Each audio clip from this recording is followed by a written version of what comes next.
Welcome, everyone. Thank you for joining us for the 2021 UN South Asia Forum on Business and Human Rights. This session is titled, What Do Family-Friendly Policies Mean in South Asia? Extending Policies to Protect the Majority of Workforce. My name is Kavya from Q Design, and I'll be your technical facilitator today. Both the chat function and Q&A function are open for your use today. If you have any questions for the speakers, please use the Q&A function.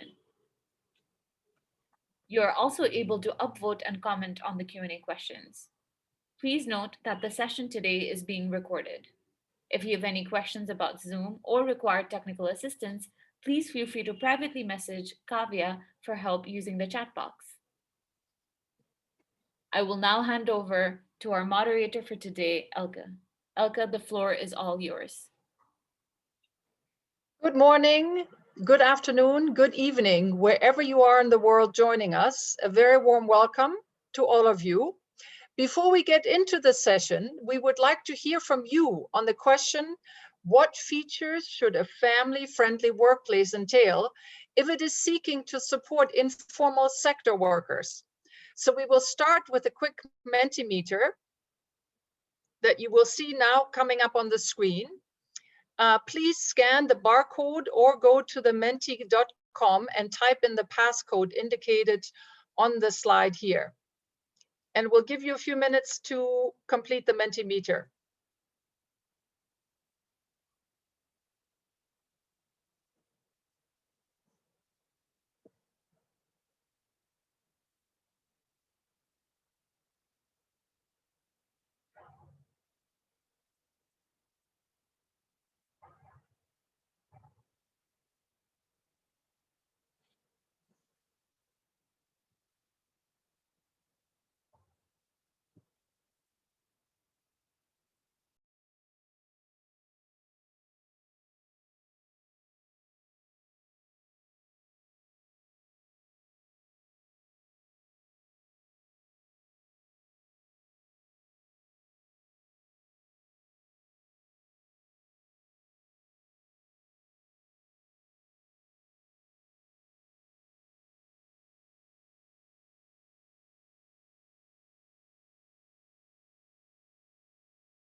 Thank you so much for your participation. Lots of good ideas already appearing there on the screen through your answers to the Mentimeter. So again, a very warm welcome wherever you are. My name is Elke Wish. I'm the UNICEF representative in Nepal. So a very warm namaste from the Himalayas. I hope that you're all well. We're very excited to have all of you with us today for our session that will be focusing on the importance of family-friendly practices and related policies in the workplace. Um, we would like to, of course, welcome you in particular to the side event at the Business and Human Rights Forum. And to facilitate the event, we have a few process points that we want to raise. So if you have any questions, please put them in the Q&A. Our panelists will aim to respond to your questions directly in the Q&A box. And we will, of course, at the end also have an opportunity for a Q&A. We would like to hear from you and look forward to your active participation. So, what is this session all about? In 2015, the International Labour Organization recommended that countries extend maternity protection to all employees, not only those in the formal economy. Nonetheless, today, many parents continue to be faced with a lose-lose choice: earn enough money for their family or properly care for their children. Sadly, this unfortunate reality has been further exacerbated by the worsening economic conditions brought on by the COVID-19 pandemic. As outlined in the UN Guiding Principles on Business and Human Rights, the responsibility of business enterprises to respect human rights applies to all enterprises, regardless of their size, sector, operational context, ownership, or structure. Programs should be appropriate for the size and scale of the business and will differ between sectors, but supporting policies that protect human rights applies to all businesses. However, many employees, especially those in the informal economy, face barriers to accessing social benefits and protection of their human rights, with women disproportionately affected. This is often worsened by the high levels of discrimination that women face in the labor market, particularly during pregnancy and when they have small children. Universality of such practices and policies still has a long way to go. In India and Bangladesh, for instance, 41 and 21% of women with newborns received benefits in 2015, respectively, and data are lacking for the other countries in the South Asia region. A recent report estimates that only 10% of children benefit from these types of programs. Given the high levels of poverty and child malnutrition in South Asia, this is an urgent concern, not only for policymakers and parents themselves, but also for businesses who are interested in ensuring the welfare of their employees. It is therefore critical that business operations actively support human rights due diligence and that they cover adverse human rights impacts that the business enterprise may cause or contribute to. It is further important to consider both direct and indirect impacts when supporting and implementing effective family-friendly policies, as children's well-being is often indirectly impacted through inadequate childcare policies. The current situation for children and their families raises many questions. Today, we want to primarily look at the important question: what do family-friendly policies in the workplace mean for employers and employees in South Asia? How do we make our workplaces more family-friendly? What family-friendly policies do we need to put in place? And what is the opportunities this presents for businesses? What is their responsibility and the role for business? This session aims to deliberate on these important questions and their complexity. Our discussion today will be informed by key findings and observations from a new UNICEF report to be launched in May 2021. The topic of how to ensure that family-friendly policies protect the most vulnerable is therefore more timely now than ever. With the vast majority of South Asia's labor force being informally employed and or impacted by COVID-19, special attention needs to be placed on this particular group. Before I introduce you to our exciting panelist group, we will briefly go over the agenda together. We will start today with a presentation on key findings of the new UNICEF report, followed by two panel discussions. The panel discussions will explore, first, how current family-friendly policies are impacting workers and their children, and second, the significant limitations due to how family-friendly practices are structured And thirdly, the need for transformational solutions. One panel will be specifically about the challenges, the other panel about the recommendations. Again, thinking specifically about the role of businesses and the world of business. We will then conclude with the Q&A session. And just to recap very briefly, the objectives for our session today is to demonstrate the shortcomings of current family-friendly policies, communicate why the current system of protections and policies is not sufficient, and gain further insights into how businesses can help improve family-friendly policies. What we hope to get out of this session today with you is an understanding of the role of business in supporting policies that address the needs of children, women, and families, and to identify jointly key entry points for business to implement inclusive social protection, childcare, and workplace policies. With that, allow me to introduce you to today's speakers and panelists. I will be joined by two co-moderators, my colleague Hasina Begum from UNICEF Bangladesh, where she leads the work on social protection, and Gitanjali Master, who leads the work on public and private sector engagement at UNICEF India. Each colleague will moderate a panel. Before going into the panel, as mentioned, we have a presentation from colleagues from our UNICEF Office of Research at Innocenti. Gwither Rees and Jennifer Wadler, both of them work on social and economic policy research and are the lead authors of the aforementioned report. We will then have two panels. The first panel will be joined by Janavi Dave from HomeNet South Asia. Janavi is the international coordinator at HomeNet South Asia, and her work involves supporting economic empowerment for informal economy, women workers through livelihood support, access to finances, and advocacy for inclusive public policy. Our second panelist is Parvati Madappa. Parvati is a program officer at Chividep, India, and works on promoting workers' rights and corporate accountability.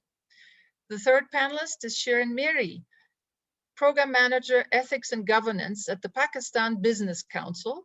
And our fourth panelist is Asim Kumar, head Asia Pacific Resource Center, UN Global Compact. The second panel will be joined by Imran Khan, Executive Director, International Chamber of Commerce in India. Imran is the Executive Director at the International Chamber of Commerce in India and has over 15 years of diverse experience working with several leading corporates, research institutions, and think tanks. The second panelist will be Pallavi Tyagi. As the India CHRO, Pallavi drives the HR and talent strategy for Sapeg Mini in India and serves as its representative in the global Gemini HR leadership team. Her people-focused charter includes business HR, talent acquisition, learning and development, transformation and retention, talent mobility, one employee experience, diversity and inclusion, and organizational competitiveness. And our third panelist is Sudarsana Kundu, Gender at Work. Sudarsana is the co-executive director of Gender at Work Global and country director for Gender at Work India. She works with a range of organizations and helps them develop strategies that ensure public and private sector actors have a stronger social and economic impact, particularly with respect to gender equality.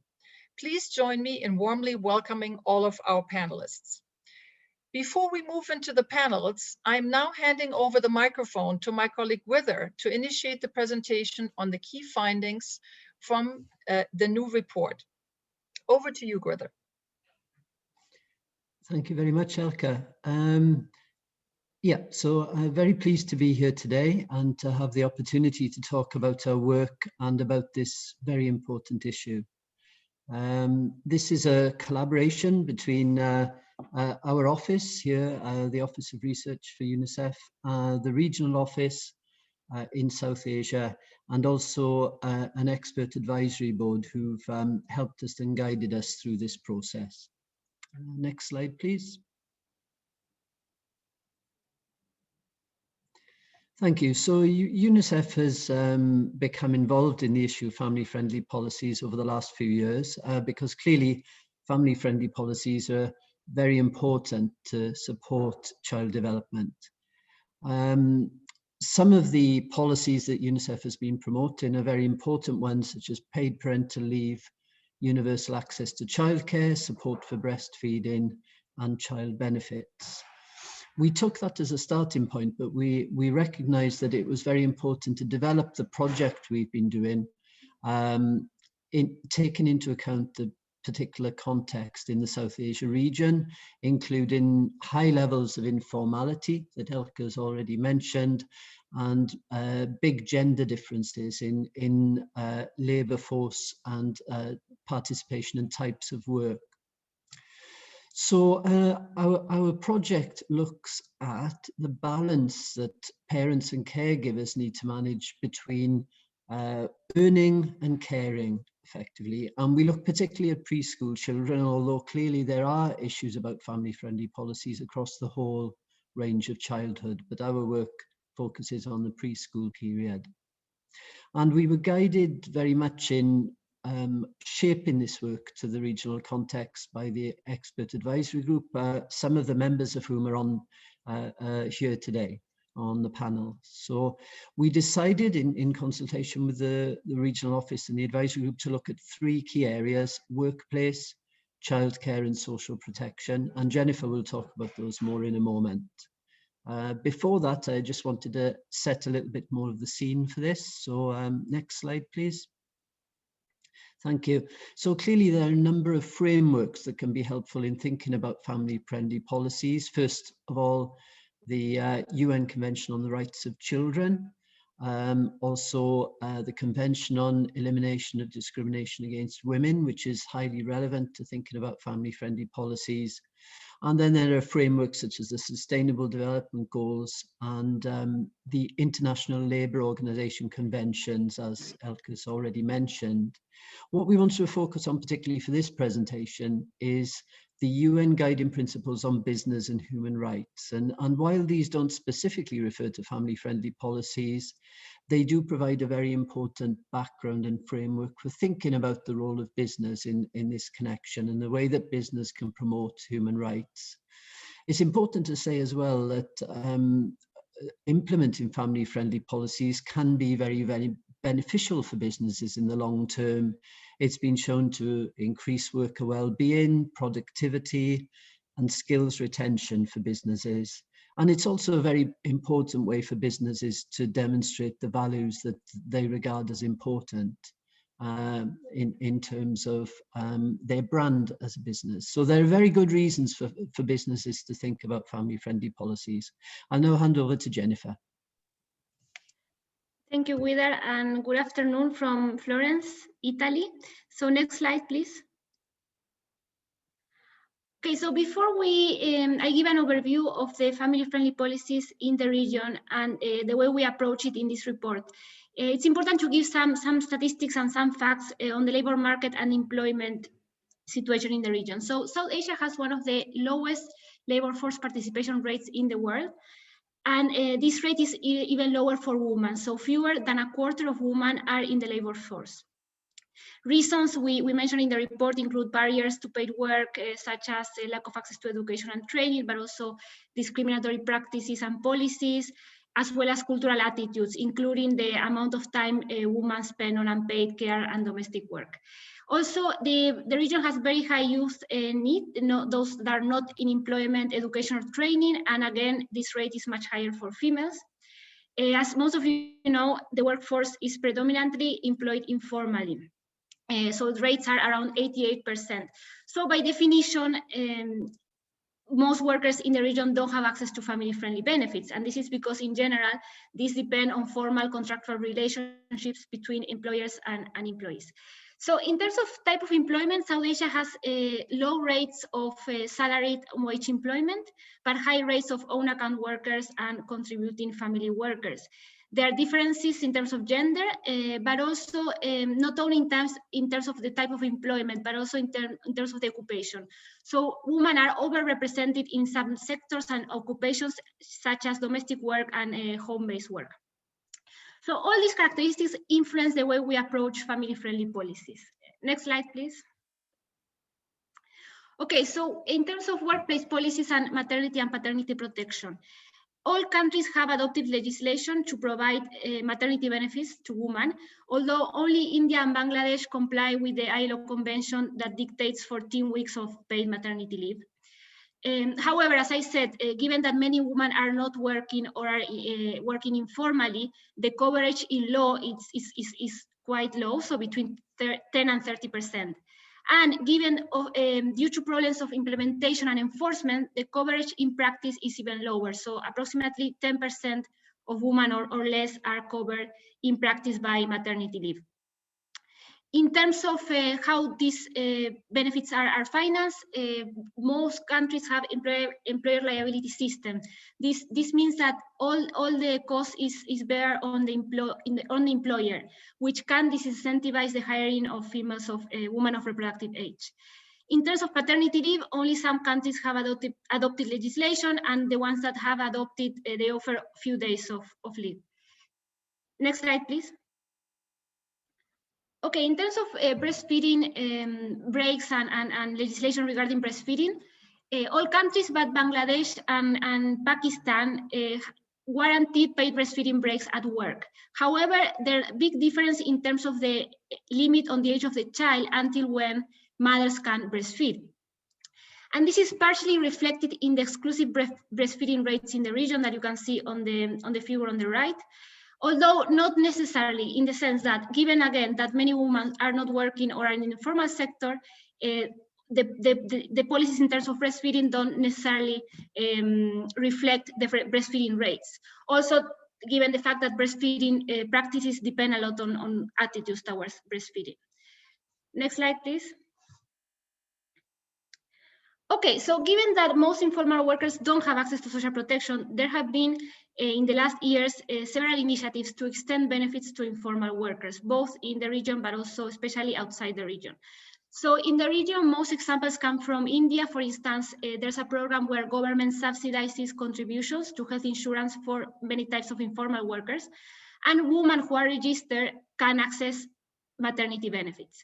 Another common example in India are the workers' welfare boards, usually formed by governments, trade unions, and employers, where for certain projects they put aside a percentage of benefits, and they use this to cover and to pay for maternity and protection and other types of family-friendly benefits for informal workers.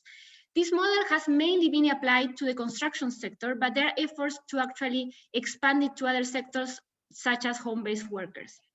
Now, there are good examples in other regions. For instance, South Africa has extended maternity protection to domestic workers by establishing an insurance act where employers and employees are required to contribute 1% of their earnings to this fund. Also, Tunisia has established contribution categories for the self-employed in a way that the self-employed can contribute, and these contributions depend on the average earnings on the occupation they belong to. In this way, what it does is that those that earn little don't have to pay a lot of money on contributions, which is usually one of the barriers and one of the reasons why self-employed don't contribute to funds and to benefits. And finally, Argentina has achieved quasi-universal coverage of child benefits by combining both contributory benefits for formal workers and non-contributory child benefits for informal workers. And the way the country has achieved this is through implementing the two types of benefits through the same agency. And basically, these benefits are financed through a sort of source of revenues, including for instance, tax on personal assets, revenues from investments, and also employers and employees' contributions. Next slide, please. Okay, so another way in which informal workers can access benefits, family-friendly benefits, is through non-contributory social protection. By non-contributory, I mean that benefits don't depend on previous contributions by beneficiaries and are funded through government general revenues. So thanks to the work of IPCIG, it's a research center in Brazil from UNDP, who have mapped all existing non-contributory programs in the region last year, we have basically selected and analyzed those that fit our definition of family-friendly. In this case, it means that benefits are either targeting directly pregnant and lactating women or households with children. So in these figures, you can see those programs that we have selected, and we show the coverage, so the percentage of either women or families covered, and the benefit adequacy. This means how generous the transfers are, and are expressed as a percentage of the extreme poverty line, meaning that a value of 1 or around 1 means transfers are not generous enough to even cover basic needs. So what we have seen is that we see difference in coverages, depends on the program, but one feature we have observed and point out in the report is that many beneficiaries that are eligible, so that should be getting the benefits, are not getting the benefits. And the reasons include problems in implementation, but also low awareness of programs, cumbersome application process, and other problems. Also, just to mention that given the low benefit adequacy and transfer generosity, the impacts until now have been modest. So we see, for instance, some improvements in antenatal and postnatal care for women, and also some improvements in food security and nutrition among children, but still impacts on well-being haven't been very significant. And for this reason, and for what I've mentioned before in terms of problems in implementation and targeting, we recommend, at least for certain age groups, the expansion of these programs towards universalizing some of these programs. And this would improve the beneficial impacts of social protection. Okay, next slide, please. Before I give the floor back to Guida, that he will present the recommendations, just an overview of childcare. So very broadly, we categorize childcare in this report as 4 types. So home-based, community-based, so it's the care usually provided by civil society organizations. Center-based, that can be regulated or unregulated and provided by governments, NGOs, and private institutions, and work-based. So basically the childcare that workers can access to in the workplace. Now, what's the situation for formal and informal workers? In terms of formal sector, 4 countries have established laws mandating employers to ensure on-site childcare provision. However, limited or lack of monitoring and enforcement challenge compliance. So many workers that have rights to childcare are not really benefiting from this childcare. And the reason is lack of compliance, but also low quality and also low awareness. So many workers are not aware of this right. A good example is the ready-made garment industry in India and Bangladesh. In terms of the informal sector, limited options for women forces them to quit their jobs or take children to work alongside them. So we see a lot of women dropping out of the labor market when they have children or become pregnant. Other strategies informal workers rely on are combining home-based work and care, relying on extended family members, or sending children to non-state childcare providers. There are some initiatives to provide childcare to informal workers at the work site. So for instance, mobile creches and cooperative care models, for instance, implemented in India, are good examples, and also we provide a bit more description of these initiatives in the report. So I give now the floor to Guida for the recommendation. Thank you. Thank you, Jennifer. So next slide, please. Thanks. So to sum up, first of all, we've done some approximate calculations, which are shown in this diagram, that only probably around 2% of women of working age in South Asia are in formal paid work. And you can see that actually the majority are not in paid work. Even also for men, although there are higher rates of formality, it's around 9% of the total population of men. So it's clear that if we focus family-friendly policies only on formal employment rights and conditions, that we'll only be helping a small minority of families. In view of that, our framework for recommendations for the report is that we need to do 5 different things in order to ensure that the region provides opportunities and removes barriers to families finding the right balance between caring and earning. So next slide, please. This is the final slide. Thank you. So we have 5 key questions, and then in the report we will be providing a full set of recommendations, but we've pulled out a few examples that we think may be specifically relevant to think about in terms of the role of businesses. So what we're saying is that there needs to be, our first key question is, what should be available to all parents and households, irrespective of their work status? The second one is what should be available to help people move into employment? Then what should be available to support everybody in paid work, in the informal as well as the formal sector? How can we enable a transition from informal to formal employment? And finally, what should be available as a foundation for formal employees? So in terms of the potential role of businesses, one example in answer to the first question, clearly it's not the role of businesses to provide universal services, but we think there is a role for businesses in providing and extending access to childcare services, and businesses may have a key role to play in that in partnership with governments.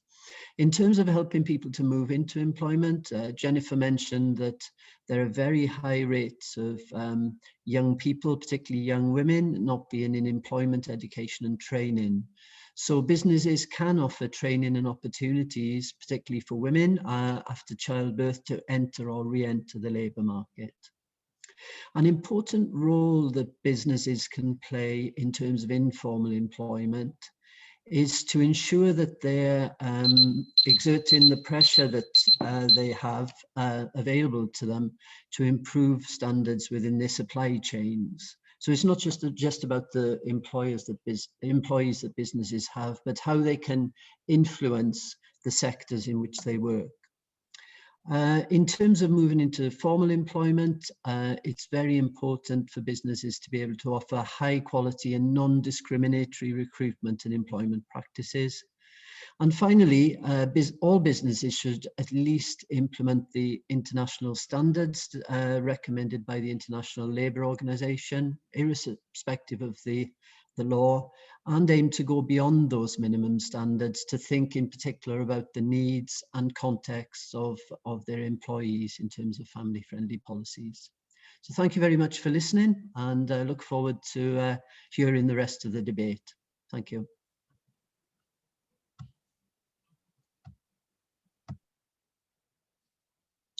With many thanks to Gwither and Jennifer for giving us some food for thought there.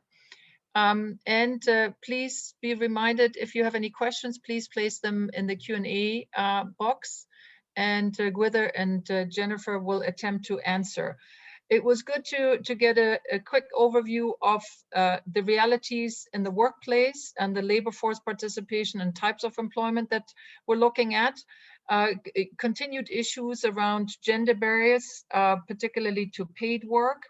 Benefits that continue to be very limited, despite some workplace policies moving in this direction.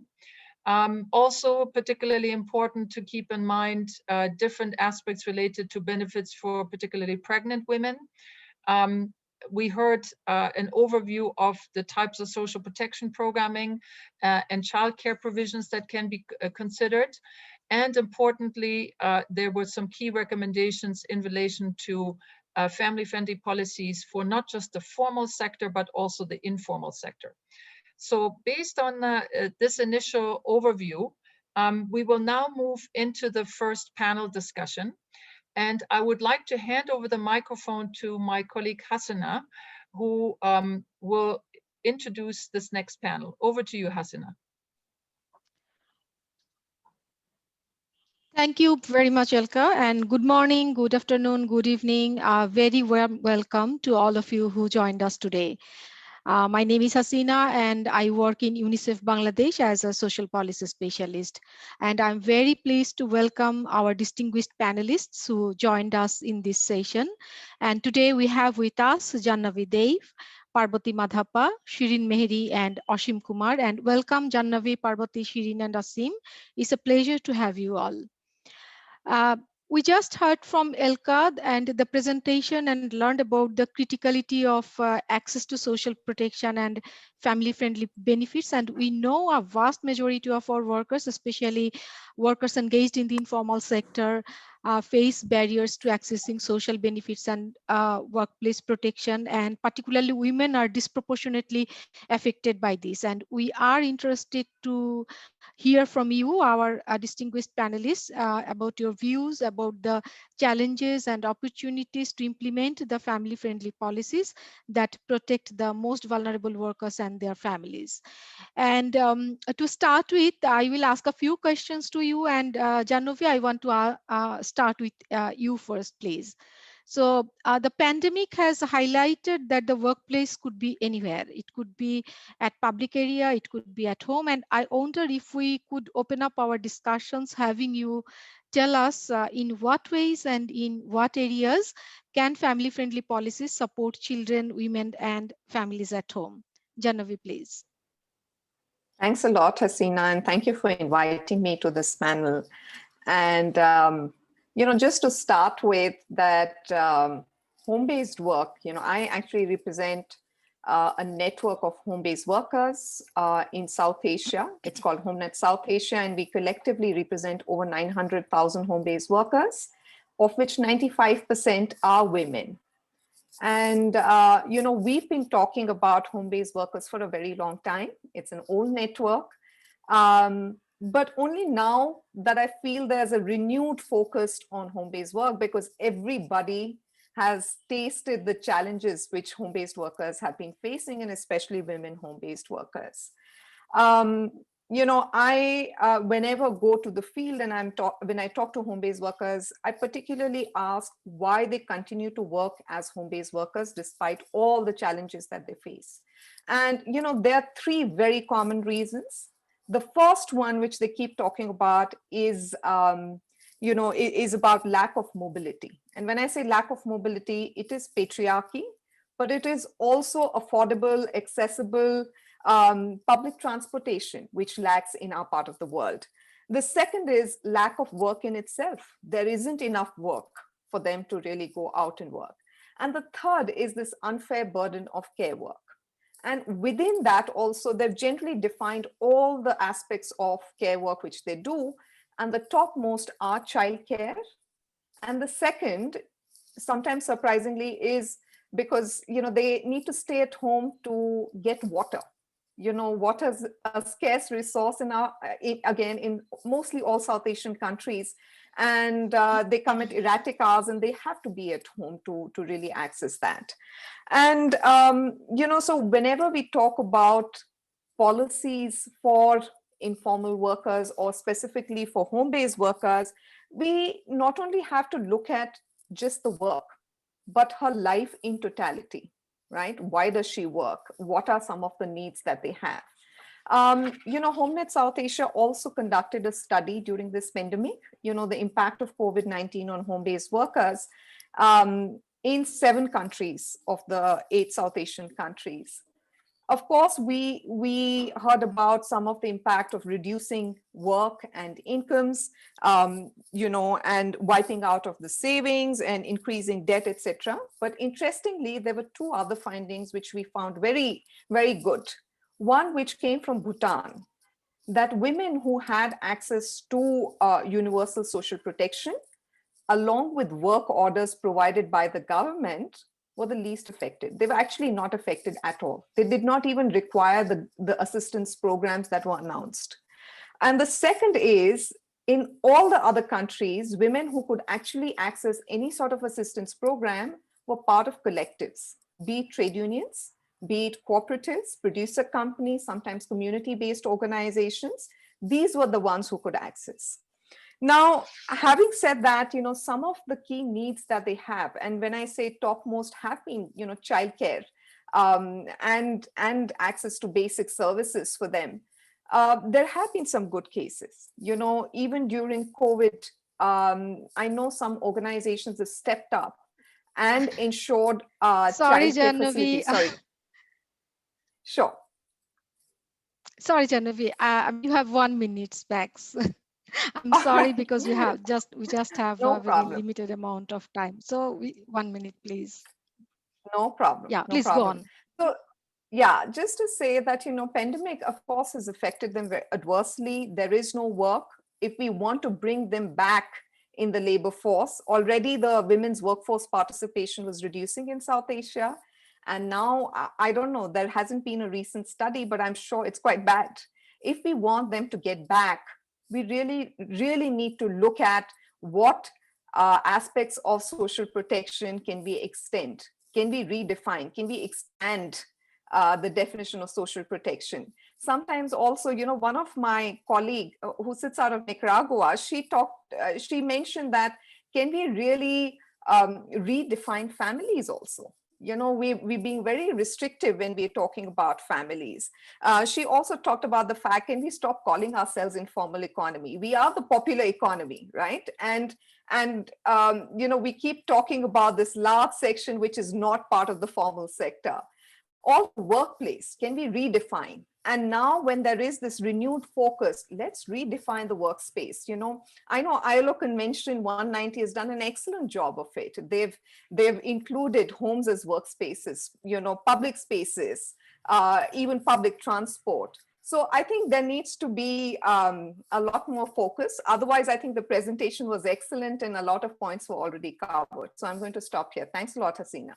Thank you, Janavi. Yeah, I mean, maybe in this new context, we need to redefine a lot of things, including the way we look at workplace. So thank you once again. And my next question goes to Asim, and then it is about formal sector.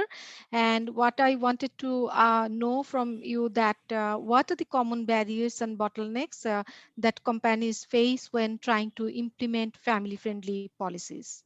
Asim, please. Yeah, thank you, Hasina, and namaste to one and all. Very privileged to be part of this panel, which is this entire session is a very critical one because as other speakers in the beginning and also Janvi said that we need to redefine the uh, formal versus informal. So I am somebody, I represent United Nations Global Compact Network India, and we are working for all the 17 SDGs in India. And this particular agenda, because this touches number of SDGs, whether it is zero hunger, whether it is zero poverty, whether it is good health and well-being, whether it is quality education, gender diversity and inclusion. So there are no two ways about it that family-friendly policies are needed. Now, one point which I always make is that the only way to do this is through partnerships. And till the time we say that it is on the fringes, that is not my main line of work, we will not be able to do it. So first barrier is that, I think if I take care of my employees, my job finishes there. That mindset has to change. Two is that sometimes situations arise where the corporate feels that this is the job of the government, and the government invites, and then there are many other think tanks and NGOs.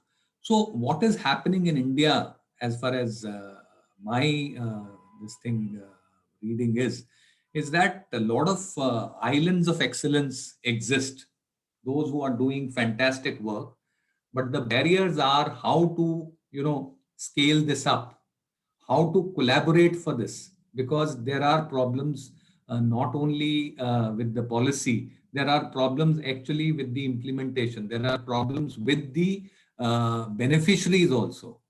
Some of the people will not want to take the maternity leave or paternity leave where it is given also, because they fear that they may not be taken at the same salary, or maybe same this thing, their seniority may be under question.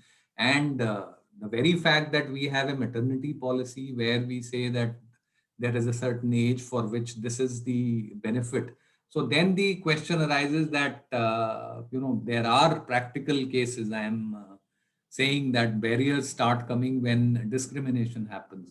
So somebody will only hire past a certain age. So while it is true that policy work needs to happen, and I am glad to share that in India, through various policies of the government and the state governments, and now that even CSR law has expanded to allow the spend for SDGs, things are moving in the right direction. But uniting business, non-business, is the only way forward. And also, when we talk of supply chains, the time has come when we do not have to look at supply chains as being the efficient and productive and profit bearing. We have to necessarily look at these supply chains or value chains as people and planet, then profits. There are examples. We need to scale up those examples, because we are ourselves working with some of the garment industry and tea industry. So while there are some people, under compliance, they do it because the if I am exporting and my buyer wants me to you know tick all the boxes, so to a certain extent I will tick the boxes. My showroom will be an ideal place of work. But what happens to the gullies in which these women and children work? So we discussed with them, and you will not believe it, some of the very big manufacturers, exporters, they were crying because they said, we are also human beings. We know these are not the right practices. But somebody needs to show us the way as to how this can be turned into a win-win situation. On the other side, we had certain people, certain suppliers who have created this win-win model. So now it is an important responsibility. Let's say if a huge organization which has 60,000, 100,000 or many more, employees. So when they can extend it to their employees and also the first and second tier, for example, Unilever is doing something like this, and many other organizations are doing this. So maybe here they will have to take a lot of people in the informal sector organizations and some MSMEs as a mentor and show them the right way. So it's a complex set of barriers, but nothing which cannot be, resolved. Yeah, Thank you. thank you. Thank you so much. Thank you, Asim. And then I move on to Parvita. And my next question to Parvita is that, how can a family-friendly policy can help to remove barriers of entry into employment? And is there any role of social protection schemes in that? Thank you. Hello, everybody. My one small request to you, because of you 3 understand minutes. this time limit, so please stick I to, remember that. yes. So, okay, thank you very much for having me here. And I represent and speak for some of the sectors that we work in Civitet, like the garment sector, the leather sector, electronic sector. And these are sectors where workers work both in formal and informal settings. There are workers who are home-based as well as at working in the factories as well. So moving on, I'd like to say, like we already saw in the presentation that was earlier made, that globally there's a sharp decline in women's participation at the work front. And even if there are women who are working, most of them are invisible, as they're either home-based workers or they're not. They're working in any some kind of informal setup. And to add on to that, we see there is a huge gap that is there in wages. There is a lot of discrimination at work, and there's a lot of gender-based violence. So let me just pick one sector, and so that we have a shorter learning. I speak of the garment sector, which predominantly consists of 80 or 90% of women workforce. And most of these women workers are the first generation workers, and also from the lower socio-economic background. And if we see that work environment is not conducive to these workers, then it is going to be very difficult to have an inclusion of this whole this gender into the labor force. And that's where I see that if you have policies that are family friendly, and why I would say mostly I would speak of this sector is because, of course, maybe parenting is for both parents, but when we look at countries like India, we are a very patriarchal society, and the burden of childcare and anything related to children are the ownership of women. And that's how we see that if there is no policies that are friendly towards towards women, then the participation goes even more lower in the workforce. So yeah, that's just a point that I wanted to mention. Yeah. Thank you. Thank you, Parvati. And then now I want to move on to Shireen.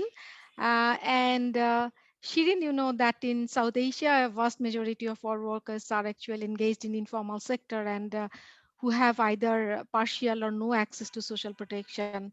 So my question to is that how can we ensure decent and healthy working conditions to the most vulnerable workers in the formal sector as well as in the informal sector? And Shirin, this 3 minutes rules apply.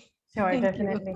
Thank you so much for that, Hasina, and thank you for having me on the panel here today. I'm joined by some esteemed panelists who really shared some great answers, and the presentation we saw as well gave a good capture of just what the region looks like at the moment in a post-COVID era. And to be, upfront, all employees want and deserve a workplace that is both physically and emotionally safe, where they can focus on their job responsibilities and also obtain some fulfillment rather than worrying about dangerous conditions or harassment and discrimination. Workers also expect a fair pay and respect for their privacy.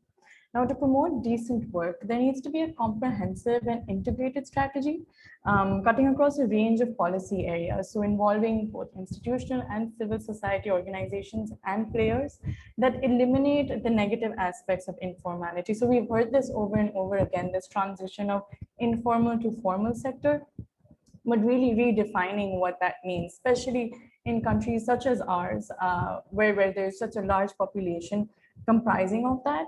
I know at the Pakistan Business Council, we work primarily with the private sector. So we're talking your large conglomerates and MNCs, but we've seen that that value or that culture can be translated to even the informal economy.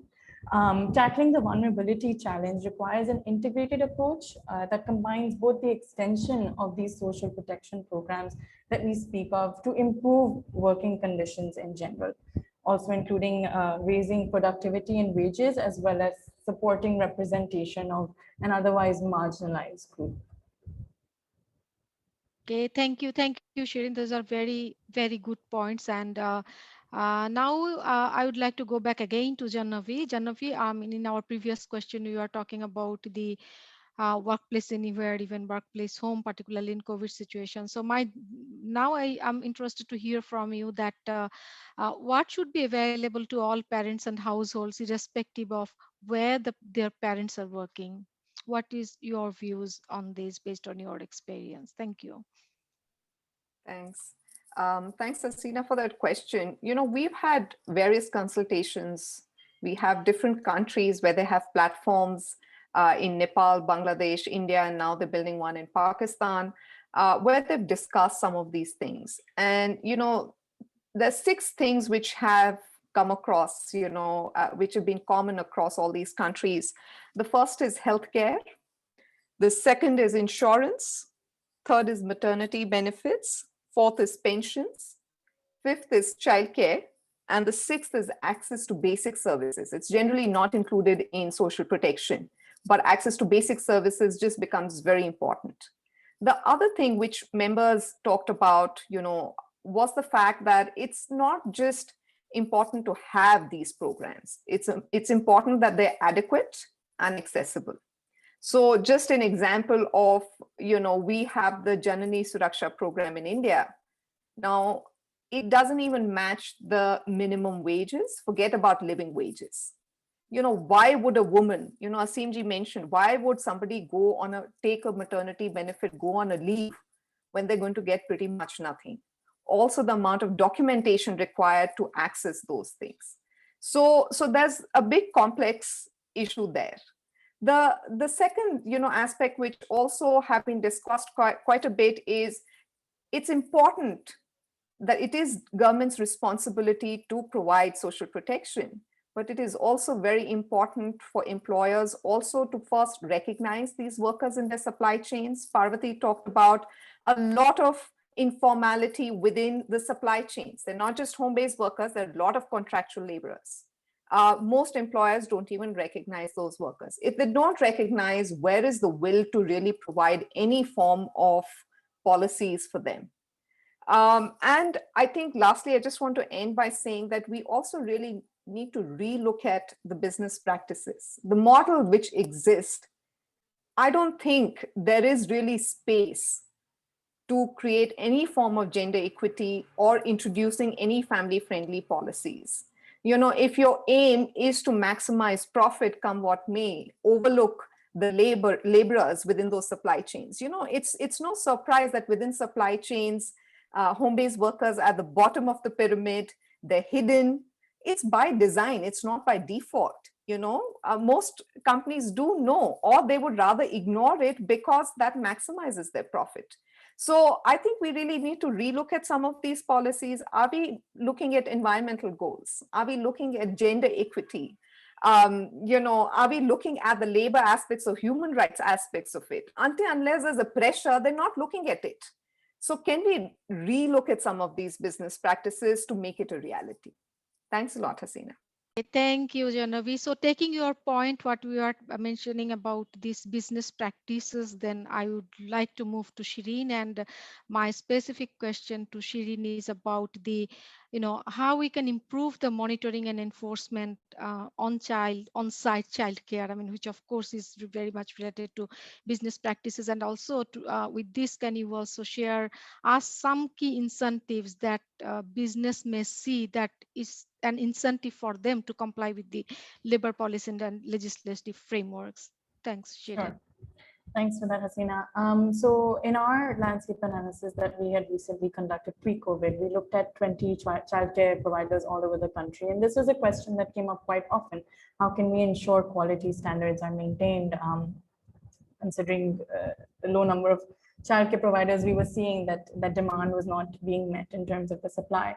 So frequent inspection visits, is one very simple or a frequent example that's taken to ensure the kind of quality standards we want to see at childcare facilities, especially where we are trusting these individuals with children. We want parents to be free of that kind of worry. So that is one option that came up quite frequently. At the same time, just having more standards in place and training also taking place within these childcare workers. So before handing over your child to them, that all the things that you would ask of them is something that is implemented and maintained. Similarly, when it comes to the compliance component, what incentives, when we're talking businesses or any large organizations, there are financial incentives that are in place, so economic in nature, but also non-economic in nature. We were able to find through our policy research that the government of Punjab has been able to set up a Punjab Development Fund, where organizations from both the private and public sector are able to apply for an on-site daycare facility, funding for an on-site daycare facility. And then, of course, just the different stages are managed through the government itself. This is only available in one province at the moment, and we would like to see it be rolled out all over the country. But it was just one example of the kind of incentive you can give to organizations to implement a protection program such as on-site daycares. Thank you. And taking that point of, you cannot do it alone, I would like to move on to Asim with this question of how we can improve government and business coordination for enhanced family-friendly policies that protect all workers and families to connect to a supply chain. And Asim, our 3 minutes rules apply to respond to this question. Thank you. Absolutely. As I shared earlier, and my co-panelists, I think everybody tends to agree that these are critical, and there is no way that we can not include, everybody into the family-friendly policies. Now it's a question of onus, I would say. So if I keep on, looking at somebody else to start, I would have lost the game then and there only, number one. Number two is that it cannot be simply controlled by compliance. Please, let's be very honest about it. Because compliance means that you are doing something, because if you don't do that, you will be in some sort of trouble, legal trouble or whatever. So voluntary action is what is required. And as far as resources are concerned, we have to make it a mainstream, such as the climate action, for example. So for climate action group, if 30 billion can be contributed by great organizations, worldwide, then why not for this initiative as well? You see, there has to be a way out for everything. The barriers are there, but it has to be voluntary. Unless I want to see you happy, I mean, we'll have to drop the pretenses here. So while it is very important to keep on calling them the bottom of the pyramid, I say always that they are the base of the pyramid. So if you try and disturb the base for long, the pyramid will no longer be there. And as we have seen through these ambush marketing kind of strategies, for corporates, even if they buy small shampoo sachets, they are contributing a lot to their revenue. So therefore, it is important that supply chains are made innovative, supply chains are made sustainable, and it has to be done only through collaboration. And education and training is also important, because unless the beneficiary knows what are her rights or his rights, or a child knows that I am not supposed to work, so that kind of education has to be scaled up.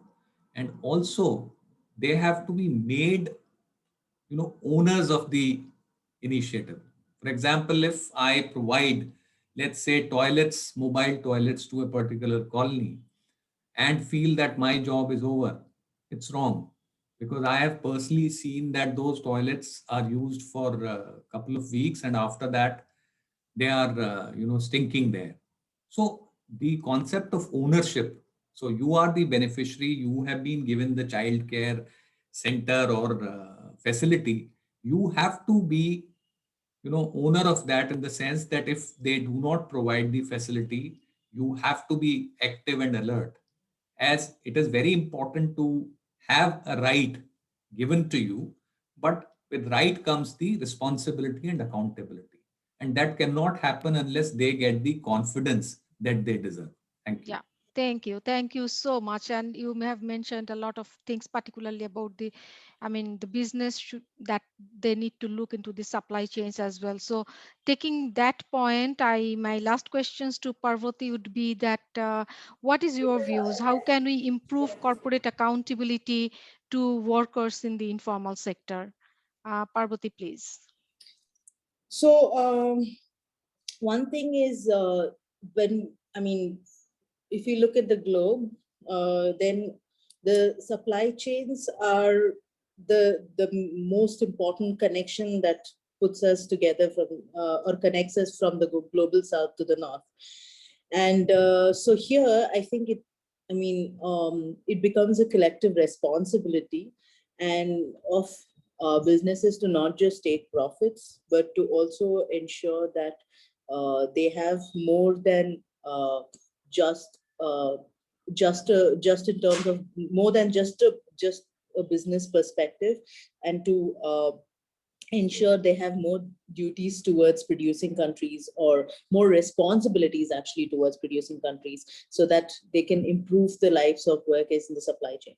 And looking at corporate accountability, I think somewhere it's important that businesses, of course, today with the UNGPs, we have a lot of connection, but all of the corporate responsibilities have to be linked to the 3 pillars of the UNGPs, where we're looking at respect, protect, and remedy to on human rights and its violations.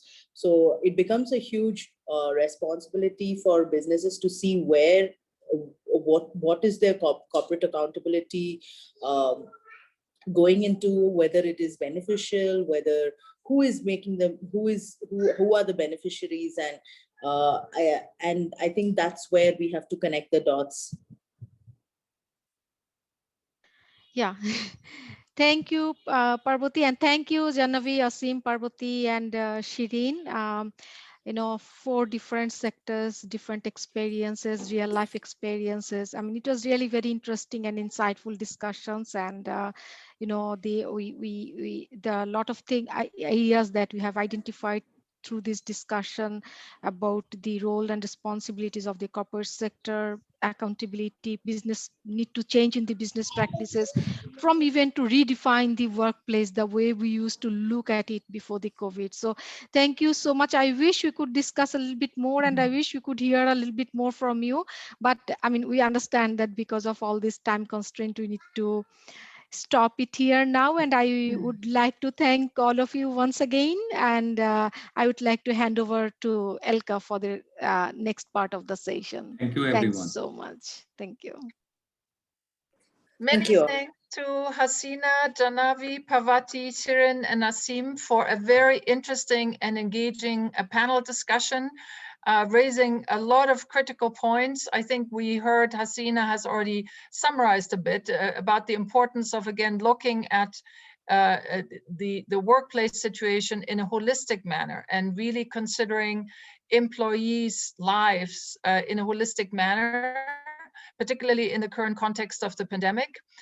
We heard a lot about the need to change mindsets on the part of everyone, not just looking at what the public sector can do, what business can contribute to this, but also the mindsets of employees and workers themselves to demand and take up what is being offered.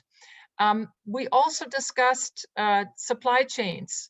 And the importance that supply chains are not just about efficiency and profit, but need to consider people, planet, and then profit.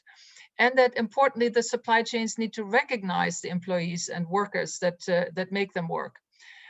There was discussion and reference to the importance of addressing gender-based violence and discrimination issues and increasing protection across the workplace. And of course, importantly, looking at what are the critical elements that need to be in place. Again, noting healthcare, insurance, maternity benefits, pensions, childcare, and access to basic services. We also heard about the need to look at business practices as a whole and consider, again, a holistic approach to this, making them family friendly, making them environmentally sound, looking at gender equity. Then there were also a number of important suggestions around how one can encourage and incentivize compliance, and importantly, the fact that there has to be voluntary action and not everything can be about compliance. So many important ideas, many considerations of the barriers and the challenges that we need to overcome. And with that, I want to again say a warm thank you to our first panel. And now move on to our second panel. And the second panel will be led by my colleague Gitanjali Masters. And Gitanjali, I am handing over to you to move us into panel number 2. Thank you so much, Elke. And thank you for really the rich, sort of meaningful discussions that we've had up until now, and some brilliant insights from the last panel as well. You know, and as I invite the panelists for this panel, who have already been introduced to all of you, Sudarsana Kundu, Imran Khan, and Pallavi Tyagi. Really grateful that you're with us today to take this discussion forward from what we've had over the last few half an hour. And I think, you know, I would like to begin by just saying what Janavi mentioned and what Asim reiterated about the popular economy, the foundation, the base, and how important it is for us to take cognizance, spend time to think about that. So I'm going to actually start with and open my question to Pallavi. And as a champion, and I heard Pallavi most recently speaking at a forum. It was most inspiring to hear the kind of work coming from the corporate sector in that sense, and so much commitment in this area. So as a champion, and as an inspiration for many in the business sector, from your experience, what is the best case or the best recommendation to convince management and co-workers to implement holistic family-friendly policies, like as was presented by UNICEF today? Over to you, Pallavi. Thank you so much, Gitanjali, and hello, everyone. Good evening. Thank you for inviting me for the panel. It's a real pleasure to be talking about and hearing from the experts on this vast topic. So let me begin by saying that over the years, the formal sector has been voluntarily adopting several practices that fall under the ambit of family-friendly policies. And the trend has been has been increasing on these policies over the years. So while some of these practices have been necessitated by statutory requirements as well, a lot of these practices have also been instituted because on a more voluntary basis. The foundational basis for the emergence and improvement of such practices would be the focus of the organizational places on the two elements of employee well-being and diversity and inclusion. And a good example of this is how multiple categories of leave have been instituted over the years compared to what has been, say, statutorily being provided. So let me give you some examples for leaves. So you have leaves such as bereavement leave, paternity leave, looking at leave for domestic abuse survivors. So policy around, how do you help domestic abuse survivors? Sabbatical leave, for instance. These are some which are over and above what may be a statutory requirement as well. Then you have other benefits such as flexible working, and flexi work option is something that, for instance, at Capgemini in India, we had instituted many years ago and has been utilized both by men and women equally. Then you, of course, look at providing other support like marriage and family counseling.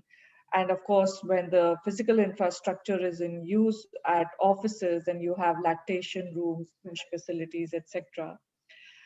So these are some of the areas and practices that we see as being, as I said, voluntarily being utilized over and above what is statutorily required. And of course, we see a lot of changes which is happening as a result of the pandemic. So we are discovering ways on how work could be organized and would allow for employees from a safety perspective and a well-being to be realized as well as business continuity is being maintained. So implementing policies like home care services, Portia home care services, which is basically looking at providing help in case one is heading towards a COVID-19. In case there is one suspects of having that case, or a voluntary insurance for COVID-19 again, looking at medical insurance policies in addition to what is being provided as top-up facilities also as well when it is required. And then as an organization, for instance, in Capgemini India, we have also looked at providing benevolent fund over and above all of the medical insurance policies that we provide in case required for our employees and the family as well. So a lot of focus around the well-being has been there, in the past years, and has become even a bigger focus going forward from 2020 onwards. Wonderful. So those are some of the areas that I think we need to look at, in a broader ambit of family-friendly policies. You got on mute, Gitanjali. Yeah, sorry. Yeah, so thanks, Pallavi. I think this insight also gives us, an opening straight away or a segue really into my next question to Sudarsana, that, when we're talking about these kind of policies, when we're talking about well-being of workforce from a very holistic perspective, as Pallavi mentioned, in the formal sector, but really when we speak about these policies, Sudarsana, what according to you should be available to all parents and households? It's really cross-cutting across. What do you think is a non-negotiable for all parents and all households? Thanks, Gitanjali, and thanks to all the panelists who've come before me. I think a lot of what I talk about is a bit of a repetition from what, say, Janavi has mentioned as well. One in terms of recognizing that the difference between the formal and the informal is not that clear, as COVID has shown that the difference is not as clear, right? And there the concept of job security no longer possibly exists in the current climate, right? So when we talk about what should be available to all parents and households, it's both for the formal employment and the informal employment sector, right?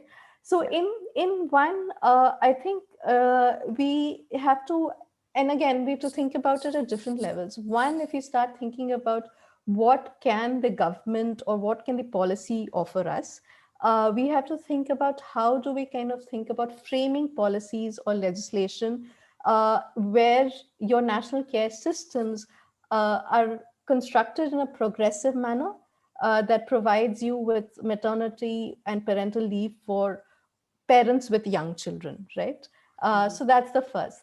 Second, if you're thinking about sort of the informal employment or informal sector more, especially self-employed workers, how could we develop cash benefits or a social protection system where there is cash which allows the informal self-employed worker to take time off? And this could also be in the form of a universal basic income, where you could actually deposit, especially where you're not able to don't have protection on a maternity benefit scheme, you could actually dip into the universal basic income kind of a system where you're able to take money out of that universal social protection mechanism that exists. We also have been talking a lot about care for children, but we often forget about older family members and those living with a disability. So we need to think about, again, cash benefit systems or social protection mechanisms for those who are caring for older family members and those living with a disability. The disability pension systems in India and elsewhere are quite, are quite terrible. Yes. In terms of the corporates and institutions and the governments, again, first of all, we need to have a large public investment in early childhood education system, which UNICEF is, a great proponent of. And also what UNICEF really encourages is long-term care for people with disabilities and older persons, right? Yes. So we actually need public investments in those. We need childcare and child protection systems, for example, maybe universal provision of creches. And, mobile creches in India is a great example how you have creches that are also catering to informal sector employment. Right. It could be community-run creches, which is subsidized by the government, for example. Sure. And then you have to kind of think about health insurance and healthcare system that is accessible to all. And going back to a definition of family, when we talk about healthcare and what is accessible and health insurance, it has to go beyond a cisgender heteronormative definitions of family to a broader definition of family. And often the gender inequity, even in a cisgender heteronormative, that we do not cover mothers of spouses or fathers of spouses in our definition of family, right? So we need to have a universal health insurance system and healthcare system that actually really, and especially for migrants. And I know that in India we've had some kind of provisions, but how do we make a system that works for migrants who are moving from one place to the other? So that's the other thing that we really have to think about, having maybe a digital system that makes sure that it is easy for a migrant who's moved from, say, Bangalore to Kathmandu is able to actually have, not to Kathmandu, maybe within the system, maybe Bangalore to a Delhi, to be able to access universal healthcare system. Sure. I don't know how much yeah, no, I think just in the interest of time, I think, Sudarsana, I think these are really, sort of critical points you've raised. And I think they've really made that very clear link, if I may say, to really the recommendation we need on improving family-friendly policies outside of this, and I know it's very difficult to divide the formal, the informal, but really, if for sake of better understanding of this area, I'll move to Imran. And Imran, a lot has been spoken about, but would really want your views on how we can better support small and medium-sized companies to improve family-friendly policies at their workplace. Yeah, thanks very much, Gitanjali, and thank you everyone at UNICEF South Asia for first of all inviting me and my co-panelists, and also hosting this. This is an important insight, especially for people from the business who represent business community like us, and there are other also on the panel, I believe, in the previous one. So it's a good learning and insight for us to take back both to our workplace and also back to our homes too. Okay, before I delve into what you asked, I will just like to lace it with a bit of information, and I'm sure most of the participants here would be aware that an ILO report, released recently, talks about that up to 60% of the workforce employed globally, not employed, the total global population of the rest of the 2 billion people are in the informal sector. And that too predominantly would be, I'm assuming, would lie within the emerging and developing economies. So it is imperative upon us that we think collectively to how to support these small and medium enterprises, as you mentioned, because I'm again assuming that the bulk of that 2 billion number that I just mentioned would be within that category of the SME. Okay, so just few thoughts, and I'll be very brief. Is that first of all, we need to sensitize the SME entrepreneur about the importance of family-friendly policies, so that he or she is able to have an improved efficiency within his organization.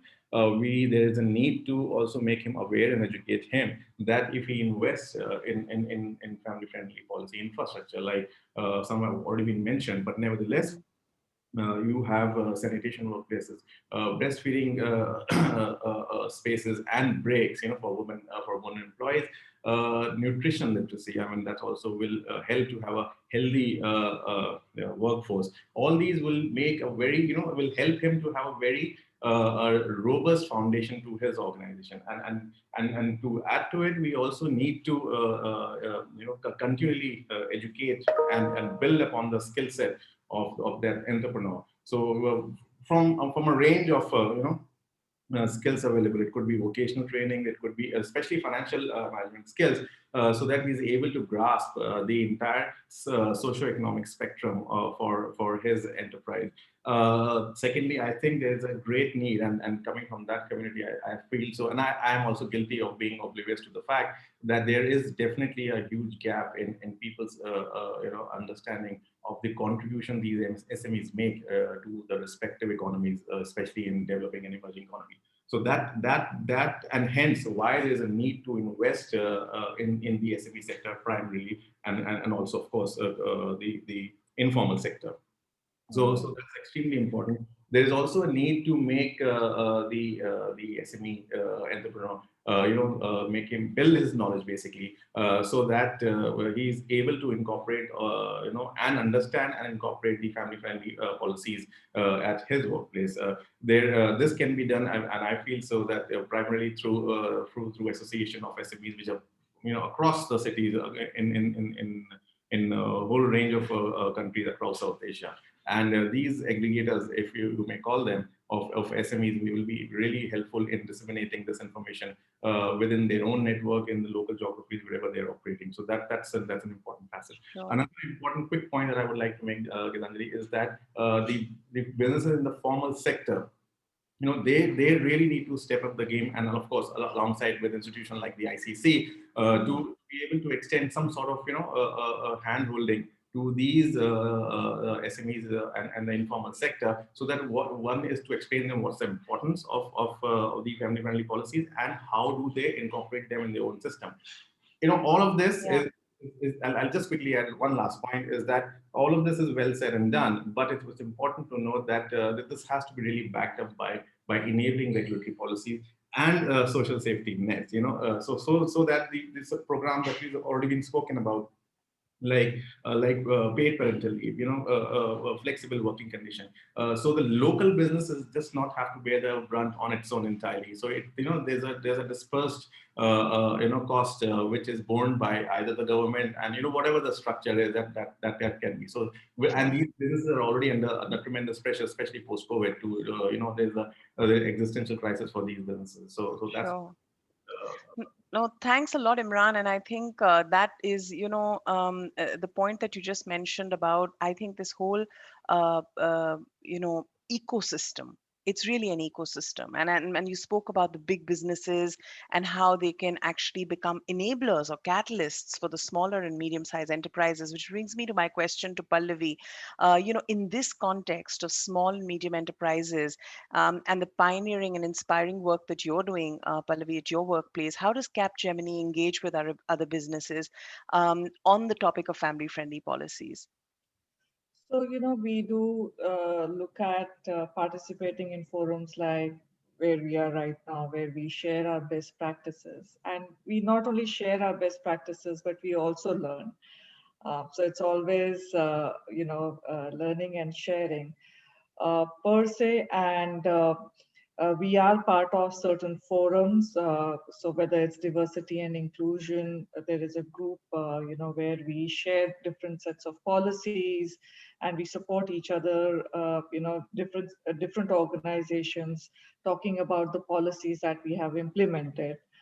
So those are some of the ways that we exchange information on the work that we are doing, and then pick up the best practices from one another, whether industry, cross industry, a large organization, small organization, irrespective of that. Right. Wonderful. That's great to know, and thank you for that. And then if we sort of funnel it down, we have been talking about this workforce which is critical, the sector which is critical, and so brings me to my point on equity within this. And Sudarsana, this would be my question to you, that an important dimension is always equity. So how do you think within this large discourse we can promote gender equality and protection against harassment at work? What should be available to promote a transition from informal to formal employment? Also for women's safety, for women's security, and that protective sort of environment for them. Could you share your insights on that? Sure. Thanks, Gitanjali. I mean, these are topics that we could go on and on. So I'll try and be brief. Thank you. In the first place, there is a need to have stronger laws and protection and against harassment at work, right? There are very few organizations, or very few countries which have ratified C190 in the first place. And so there is need to greater enforcement and ratification of C190. The World Bank stat says that only 1 in 5 countries globally have appropriate laws against sexual harassment in the context of employment. So there's obviously need for more. But beyond the rules, laws and rules, which are often poorly enforced and often do not apply to the informal sector, and I like the concept of the value chains, right? When you're thinking about informal employment in particular, if we could think about practices that prevent harassment, which go beyond these rules and procedures. So what we do need is an organization-wide or value chain-wide strategy, which therefore includes a equitable, inclusive workplace culture that talks about promoting equity and transparency in pay. So we're talking of decent wages, we're talking of promotions, we're talking of a leadership structure, a culture that promotes a positive climate where employees feel safe and respected, which we call creating psychological safety these days. How do you create a psychological safe space? that employees can speak up when they're witnessing harmful behavior, right? Right. And also we also know this, right, that harassment and exploitation is a result of power imbalances, right? So how do we actually develop power consciousness among employees across the value chain to recognize who has the power, what are the sources, and where do power imbalances lie so that they can be rectified, right? So Right. those, Right. that's second. Sure. The third Sure. point, last point, Yeah. Yeah. Gitanjali, Please. Yes. Yes. I Please. know. One of the ways of ensuring that there is protection against harassment for all is by centering our efforts on the most marginalized, right? Uh, this is from all the writings of Kimberly Crenshaw. When we kind of think about, when we focus our efforts on upper caste, cisgender, heterosexual women, who occupy same managerial or higher income levels. And that's where a lot of the diversity and inclusion efforts currently are focused around, right? They're only going to be benefiting those very few women, mostly the elites, right?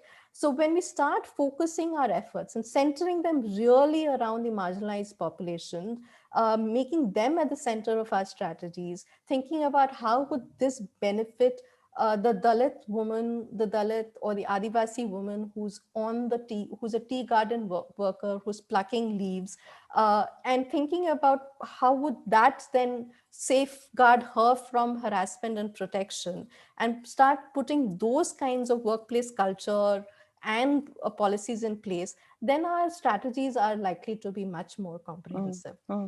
I'll leave No, it at that. yeah, no, and thanks, Sudarsana, for bringing out that point on equity, which is really why I think this kind of discussion, so in this entire conversation, that would be my last question really towards to Imran, because it really brings together that, in this, every stakeholder has a critical role to play.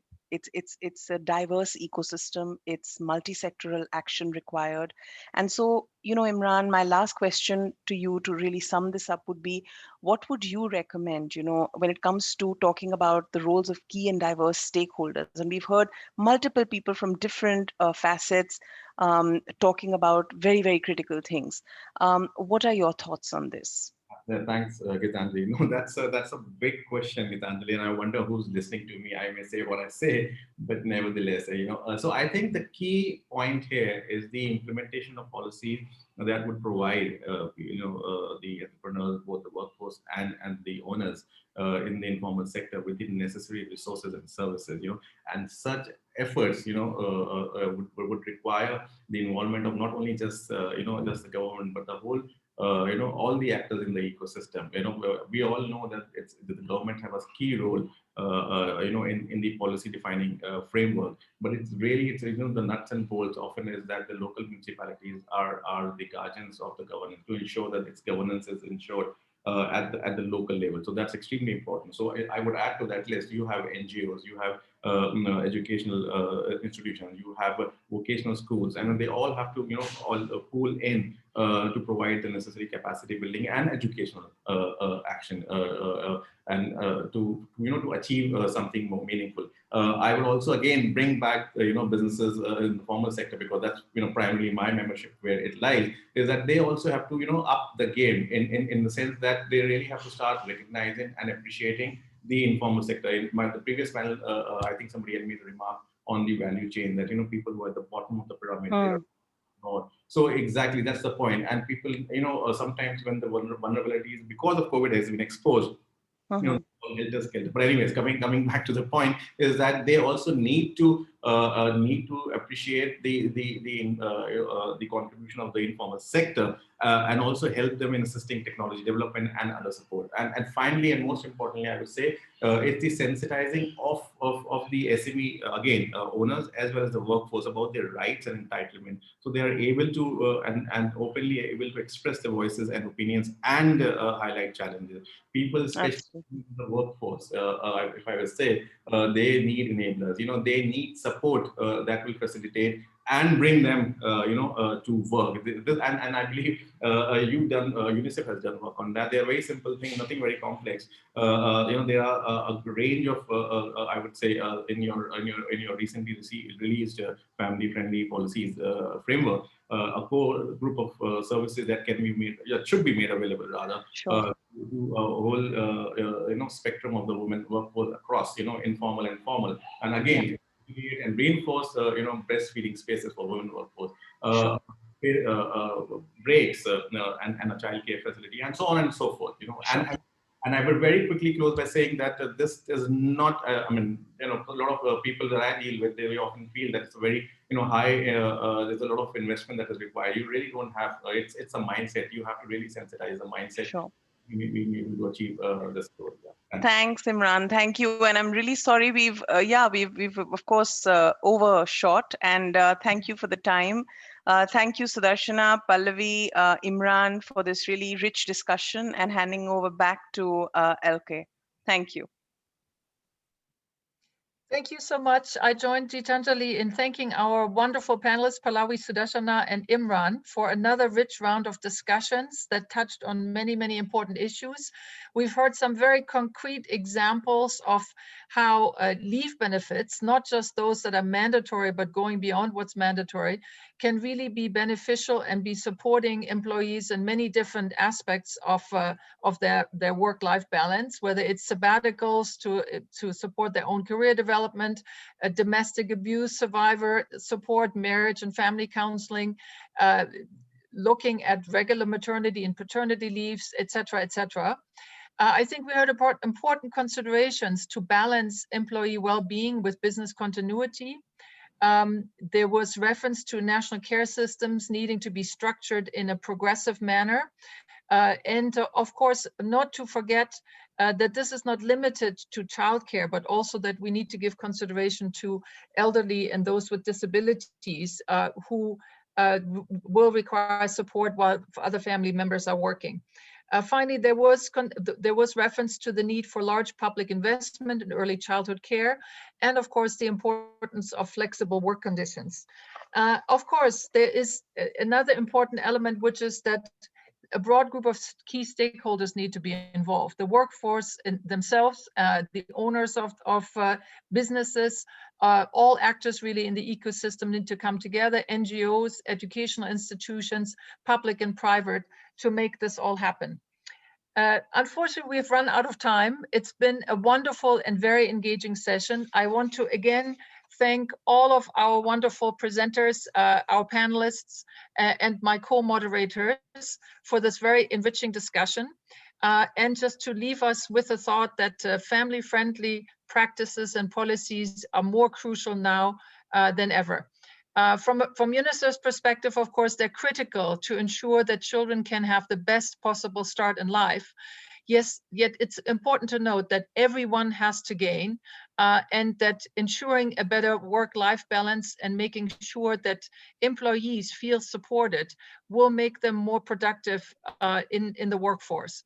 So working together across the spectrum of public and private partners, we continue to be committed to bringing all the stakeholders together and to hopefully provide additional evidence that will lead all of us into better child and family-friendly practices in the workforce. Thank you so much for joining us today, and wishing all of you a wonderful rest of the day, wherever you are. Namaste.